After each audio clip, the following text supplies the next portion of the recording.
बिहार में आगामी विधानसभा चुनावों को लेकर राजनीतिक सरगर्मियां तेज हो गई हैं।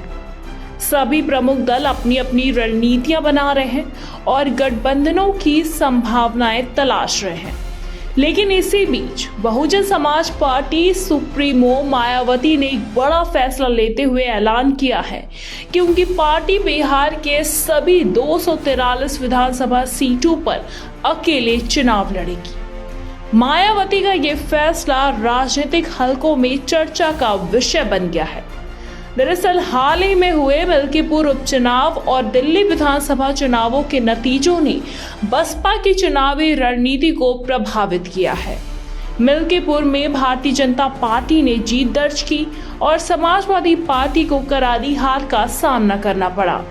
वहीं दिल्ली में 27 साल बाद बीजेपी ने अपनी मजबूती वापसी करते हुए एक जीत दर्ज कर ली।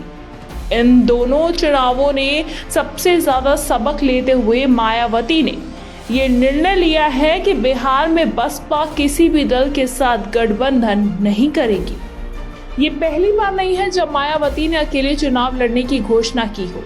2020 के बिहार विधानसभा चुनाव में बसपा ने उपेंद्र कुशवाहा की राष्ट्रीय लोक समता पार्टी के साथ गठबंधन किया था और 80 सीटों पर अपने प्रत्याशी उतारे थे, लेकिन पार्टी को केवल कैमूर जिले की चैनपुर सीट पर ही जीत मिली।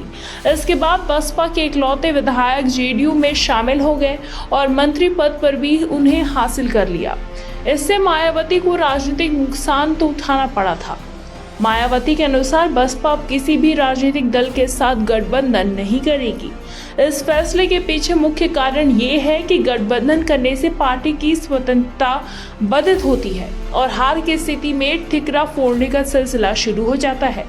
मायावती इस बार अपने दम पर चुनाव लड़कर बसपा के लिए नई संभावनाएं तलाशना चाहती हैं।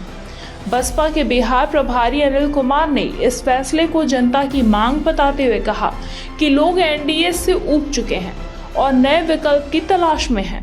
उन्होंने ये भी आरोप लगाया है कि दिल्ली विधानसभा चुनाव की निष्पक्षता को लेकर कई सवाल उठ रहे हैं। बिहार की राजनीति जातीय समीकरणों पर आधारित है। मायावती का दल दलित और पिछड़े वर्गों की राजनीति करता है, लेकिन बिहार में उनके पार्टी का बहुत मजबूत जनाधार नहीं रहा। बसपा का अब तक बिहार में कोई बड़ा राजनीतिक प्रभाव देखने को नहीं मिला, लेकिन अगर पार्टी सही रणनीति अपनाती है और जमीनी स्तर पर काम करती है तो वो कुछ सीटों पर असर डाल सकती है। बीजेपी और जेडीयू गठबंधन के साथ मिलकर चुनाव लड़ सकते हैं।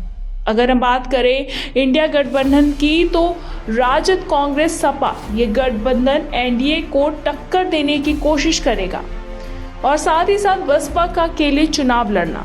मायावती इस बार अपनी पार्टी को मजबूत करने पर ध्यान देंगी। मायावती का ये फैसला बिहार की राजनीति में कितना कारगर साबित होगा, ये चुनावी नतीजों के बाद ही स्पष्ट हो पाएगा।